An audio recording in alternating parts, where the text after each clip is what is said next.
Xin kính chào quý cô bác, anh chị, các bạn và các em. Chúc cả nhà có một ngày bình an và vui khỏe. Trân trọng giới thiệu đến mọi người câu chuyện ngắn Tình Già của tác giả Đào Thu Hà. Ông bà đã cố tình chọn góc khuất nhất của một quán nhỏ, có không khí yên tĩnh, phù hợp với những người lớn tuổi mà vẫn không tránh được những ánh mắt tò mò. Cũng phải, thường thì vào quán là những ông bạn già tri kỷ đi thành một nhóm, ngồi bàn luận chuyện chính trị, chuyện thời sự hay hàn huyên, ôn lại những kỷ niệm xưa cũ. Họa hoàng lắm mới có một vài người trẻ chán chường, mệt mỏi với những bon chen xô bồ của cuộc sống, trốn vào một góc quán, nhìn xuống cái ngõ nhỏ bình dị, lơ đãng suy ngẫm về cuộc đời. Còn khách là một ông già đi cùng một bà già như thế này thì tuyệt nhiên chưa từng có. Nhận thấy những ánh mắt tò mò của mọi người xung quanh, bà ngượng ngùng khẽ bảo: "Mình về thôi ông, xung quanh người ta nhìn tôi thấy ngại quá." Ông trấn an bà: "Mình ngồi nói chuyện bình thường chứ có làm gì khuất tất đâu mà bà phải ngại. Bây giờ mà bà đứng dậy đi về thì người ta lại càng nghĩ sai đấy." Thấy ông nói cũng có lý, bà im lặng không đòi về nữa. Ông gọi phục vụ lại, kêu một tách cà phê cho ông và một tách trà nóng cho bà. Bà cản: "Ông có tuổi rồi, hạn chế uống cà phê đi, không tốt đâu." Ông cười, đôi mắt hấp háy sau cặp kính trắng. Bà nói cũng phải, "Thôi chú em cho một ấm trà và 2 cái chén nhỏ đi." Ông rót trà ra chén cho bà rồi cho ông. Một làn khói dịu lan tỏa, ông nhấp một hớp nhỏ thư thái tận hưởng. Bà dịu dàng: "Dạo này bên nhà ông sao rồi?" Nét thư thái trên khuôn mặt ông biến mất. Ông nhắm nghiền mắt mệt mỏi lắc đầu: "Chúng nó cứ họp hành lên họp hành xuống, chung quy cũng chỉ vì cái nhà thôi, chứ chúng nó có nghĩ gì cho tôi đâu." Bà khẽ thở dài. Ông an ủi bà: "Bà yên tâm, tôi sẽ tác động dần dần. Chắc rồi chúng nó cũng hiểu ra thôi." Ông và bà là thanh mai trúc mã từ nhỏ. Nhà bà và nhà ông ở cùng một khu phố. Bà kém ông 2 tuổi. Ông bà hồn nhiên bên nhau cả thời thơ ấu, cùng học cùng chơi. Lớn lên, ông là một chàng trai khỏe mạnh, cường tráng, còn bà cũng trở thành một cô thiếu nữ dịu dàng, xinh đẹp nhất khu phố. Hai người đã thề non hẹn biển, nguyện kết tóc xe tơ. Nhưng gia đình ông không đồng ý, vì cha bà mất sớm, nhà bà chỉ có một mẹ một con, không môn đăng hộ đối với nhà ông. Buồn vì tình yêu đầu tan vỡ, bà bán nhà xin lên vùng cao công tác rồi đón mẹ theo. Kể từ đó cho đến khi nghỉ hưu, mẹ già đau yếu, bà mới đưa mẹ trở về. Còn ông, sau khi bà đi, ông ngơ ngẩn một thời gian. Mãi đến 4 năm sau, vì sức ép gia đình, ông kết hôn và sinh được 3 người con, 2 trai 1 gái. Vợ ông là một người phụ nữ đảm đang hiền diệu. Bà biết trong lòng ông luôn vương vấn bóng hình của người cũ, nhưng không hề trách móc than thở một lời. Thật không may, khi 3 đứa con còn nhỏ dại, thằng lớn mới lên 10, còn con út mới vừa tròn 2 tuổi, thì bà mất sau một trận ốm nặng. Trước khi mất, bà cầm tay ông dặn dò: "Anh cố tìm chị ấy về, nhờ chị ấy chăm sóc 3 đứa thay em." Ông đã dò la tin tức của bà suốt mấy năm trời, nhưng càng tìm lại càng như bóng chim tăm cá. Rồi phần vì đường xá xa xôi, phần vì 3 đứa con nhỏ dại, ông thôi không tìm bà nữa. Ông cũng không lấy vợ, sợ cảnh mẹ ghẻ con chồng. Các con chịu thiệt thòi, và cũng vì không muốn lấy ai khác ngoài bà. Vì sự ép buộc của gia đình, ông đã phản bội bà một lần. ông không muốn thêm một lần nữa phản bội bà. Một mình gà trống nuôi con, đồng lương giáo viên eo hẹp. Ngoài giờ dạy, ông còn nhận làm hàng mã, dán hộp, kể cả phụ hồ để có tiền nuôi các con ăn học. Được cái, các con ông cũng ngoan ngoãn, biết nỗi vất vả của bố, nên đều chăm ngoan, chịu khó học hành và có nghề nghiệp ổn định. Phần bà cũng từng kết hôn với một đồng nghiệp cùng trường, nhưng kết hôn hơn 20 năm mà bà không có con. Hai người đã ly dị để ông đi tìm hạnh phúc mới. Nghĩ mình số phận hẩm hiu, bà ở vậy nuôi mẹ già. Mấy năm trước, mẹ bà ốm nặng, bà chiều theo ý nguyện đưa mẹ về thuê căn nhà cũ sinh sống. Bà cụ chống chọi với bệnh tật tuổi già, mới mất cách đây hơn 1 năm. Khi bà trở về thì các con ông đã kết hôn, ra ở riêng hết. Chỉ còn một mình ông sống trong ngôi nhà cũ bố mẹ để lại. Xót xa cho tình cảnh của bà, cũng là chút tình xưa và tình cảm hàng xóm láng giềng. Ông thường xuyên sang động viên bà. Thấy ông ở một mình, lọ mọ từng bữa ăn, có gì ăn nấy, lắm hôm còn bỏ cả bữa. Bà đi chợ rồi nấu cơm giúp ông. Từ hôm có bà, bếp núc nhà ông gọn gàng, ấm cúng hẳn lên. Ông cảm thấy mình trẻ ra, yêu đời hơn. Ông thấy bà cũng vậy, trong mắt ông, bà lại là cô gái đẹp nhất khu phố năm nào.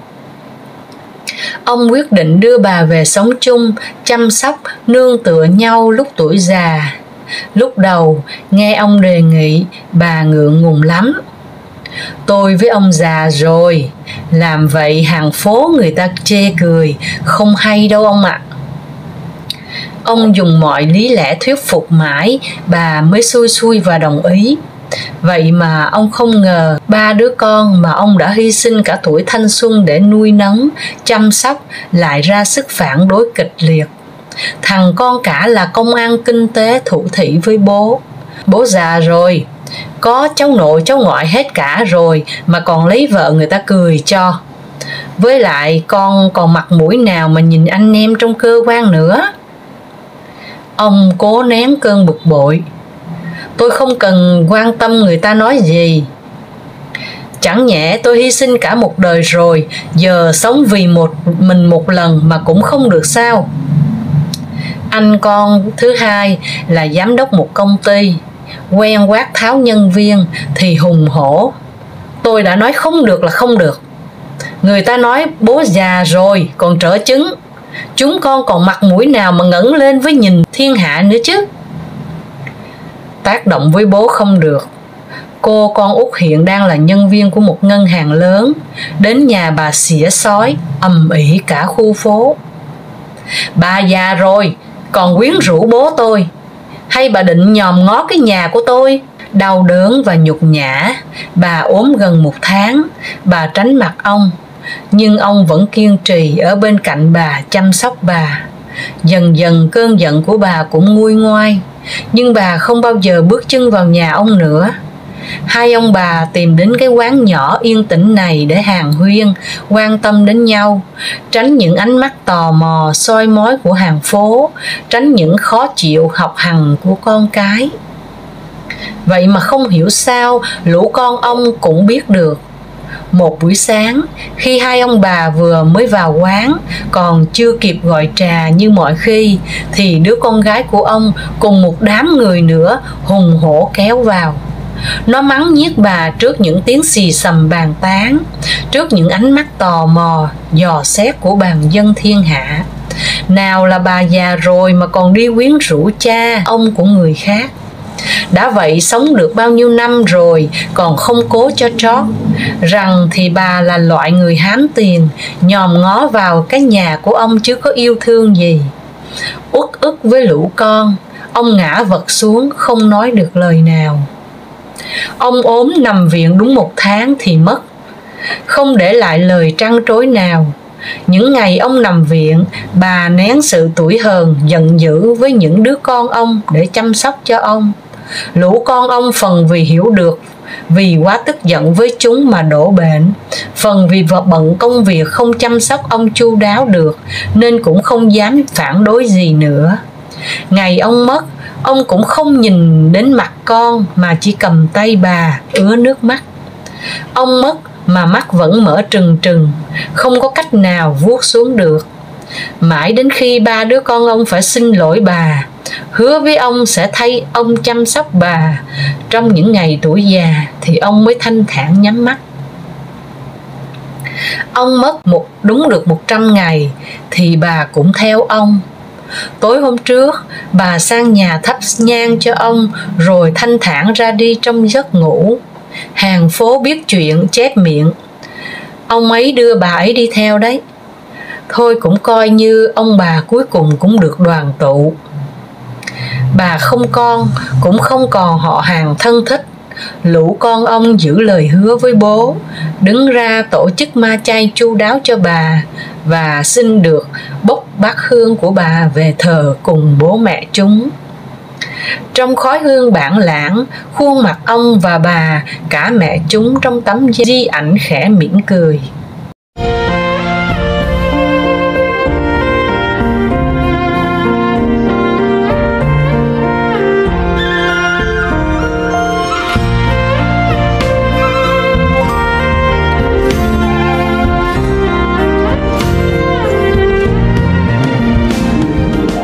Trân trọng giới thiệu đến mọi người truyện ngắn Tình Già của Nguyễn Kim.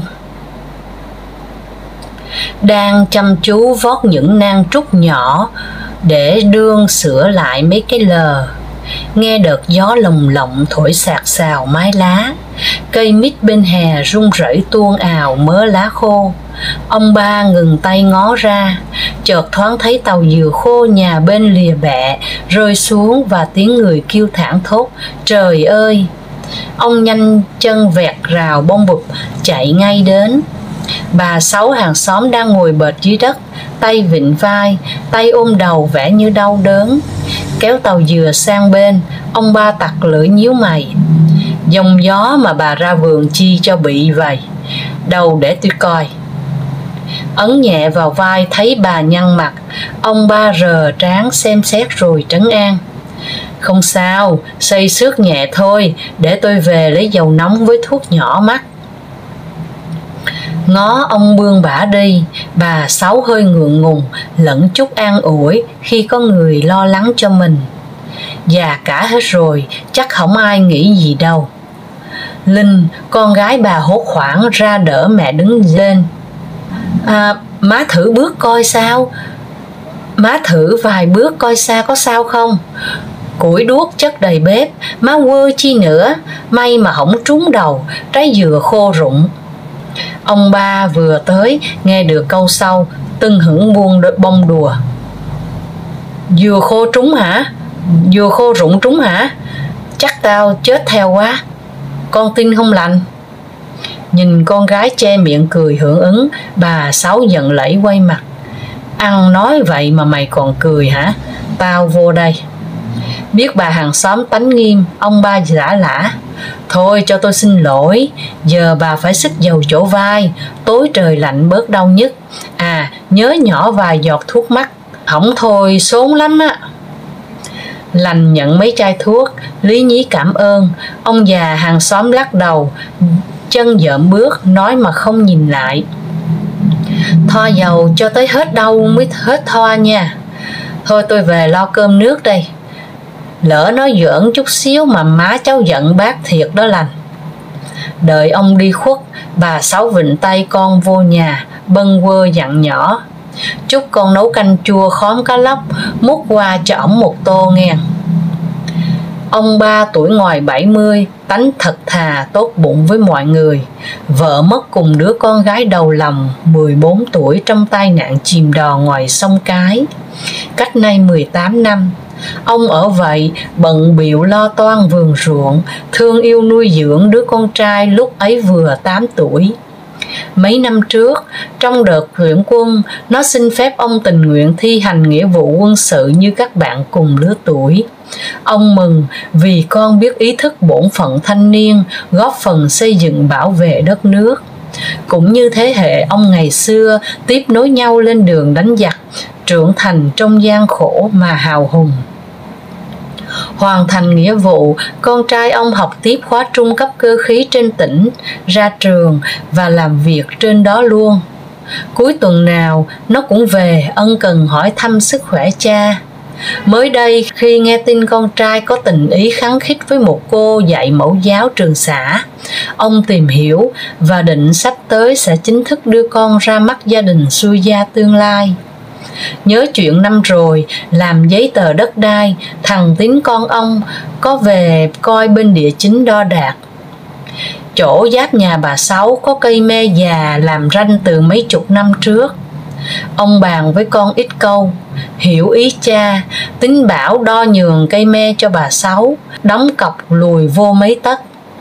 Bà Sáu thấy ông chịu thiệt có ý áy náy, ông chỉ nói đơn giản: đời nay hay nói tất đất tất vàng, tôi thì nghĩ rằng tất đất là tất tình, tình là tình làng nghĩa xóm với nhau á. Hàng xóm mến Tính ông chẳng nghĩ quấy cho ai, luôn lấy lòng thành thật mà cư xử. Đất vườn ông khá rộng, trồng được 50-70 gốc sơ ri, 2 ao lớn nuôi cá. Chừng Tín lấy vợ, liệu cách cho vợ chồng nó về đây gần gũi. Hơn 30 năm trước, chồng bà Sáu hy sinh tại chiến trường Ca. Lúc đó bé Lành mới 1 tuổi. Cũng giống ông ba, bà nén niềm đau để nuôi dạy con, lấy tương lai con làm lẽ sống. Khi Lành có chồng, bà không đòi hỏi chi, chỉ mong vợ chồng nó sống gần bà. Quân, chồng của Lành, thương vợ và lo cho bà nên đồng ý. Có 2 đứa cháu ngoại quấn quýt, bà Sáu ít đi đâu xa. Nhiều năm nay, quan hệ thân tình với gia đình bà gần như chỉ có ông ba. Ai không biết, cứ tưởng 2 nhà có bà con họ hàng với nhau. Ông ba tốt với bà theo cách của ông, không dè dặt. Nghe bà than nhức mình, ông đi đâu đó cả buổi cả ngày. 3 ngày sau, nhân lúc bà đi đám giỗ xóm trên, ông vác một bao cỏ xước, lá lốt đã phơi khô, sao thổ. Qua nhà gặp vợ chồng Lành, ông hơi lúng túng khi dặn: để dành nấu nước cho má bay uống, trị đau khớp hay lắm mà nha. Mà đừng nói của bác, bả giận đổ hết thì uổng công tao. Ông ba lo quá xa, bởi lúc Lành nói thật với mẹ thì bà chỉ bó gối im lặng nghe, mắt già đăm đăm vời vợi. Mừng thằng Tín về thăm, ông ba mượn người phụ lưới cá dưới ao, chọn mấy con cá to bỏ vô giỏ đục. Ông tự xách qua biếu bên nhà bà Sáu. Thấy bà đi vắng, ông nấn ná dài dòng nhắc chuyện câu cá bông lau lúc sống miệt bưng biển Đồng Tháp. Bằng giọng hứng thú ông kể: khúc sông Vàm Nao dài cỡ 6-7 cây số, nối sông Tiền sông Hậu, đặc biệt cá bông lau nơi đó lớn, không dưới 5 kg. Có người câu dính cá nặng 10 mấy 20 kg. Câu bằng mồi con gián là nhạy nhất hạng. Bây giờ giăng lưới búa xua mà ít khi được cá lớn. Nói tới đó thì bà Sáu về, thấy ông hàng xóm mình mẩy còn lắm bùn, giỏ cá bên chân, bà cằn nhằn với giọng nhẹ nhàng: ông cho này nọ hoài, riết tôi mắc nợ ông trả không nổi à. Lành ngó chồng cười ý nhị. Ông ba liếc thấy ngần ngừ một chút rồi nói nhanh trước khi ra đi: tại bà không chịu trả thôi, dễ ợt. Ông đã khuất sau rào bông bụp, còn nghe vẳng giọng ông khàn khàn kiểu nói thơ: ngó lên châu đốc Vàm Nao, thấy buồm đang chạy như dao cứa lòng.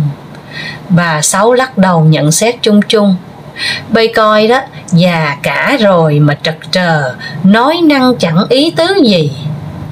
Quân đang theo dòng suy nghĩ riêng chợt buột miệng: con nghe Tín nói ba nó dạo này sức khỏe kém sút, trong người nhiều bệnh, đêm nằm thao thức hoài. Bà Sáu buông là thõng tay, nén tiếng thở dài. Lành ôm vai mẹ thì thầm: con biết người già cũng cần tình cảm của người già, có điều kín đáo thâm trầm hơn. Sống một mình như bác ba hình như... Quân cười tiếp lời vợ: ý em nói là bác ba cần thêm người sau này khóc mình. Chẳng muốn nghe thêm, bà Sáu cắt ngang: con lành làm cá, chiều nay nấu nồi cháo cho ngon. Còn thằng Quân, chúc con nói cha con thằng Tín qua đây ăn, đàn ông mà nấu nướng nổi gì. Ông ba sốt cao 2 ngày đêm không giảm. Vợ chồng lành phải thay nhau trông chừng, lo thuốc men cho ông già. Sắp xếp công việc xong, Tín về đưa cha vô bệnh viện nằm suốt 2 tuần lễ. Xuất viện, ông ba còn mệt không đi đứng nhiều. Bà Sáu bứt rứt qua thăm mấy bận, ông vẫn thiêm thiếp nằm. Chiều nọ, bà đang ngồi ủ dột cạnh giường thì ông chợt tỉnh, hé mắt nhìn bà. Ông mấp mấy môi: bà qua chơi mà tôi nằm liệt giường vậy, thiệt không phải? Cảm thấy rưng rưng trong dạ, bà Sáu hỏi nhỏ: ông đỡ chưa, chắc chừng vài bữa?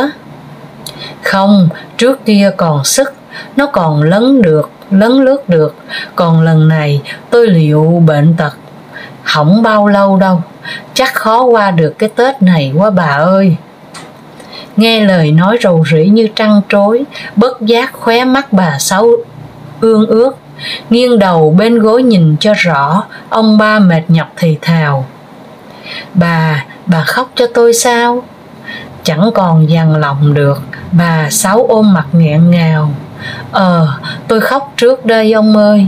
Hai người già cùng ngó ra vườn, gió chướng vi vu thổi từng cơn, đủ làm rơi rụng những chiếc lá vàng.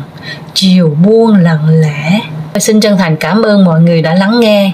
Hẹn gặp lại quý vị vào lúc 5:30 sáng ngày mai. Xin chào.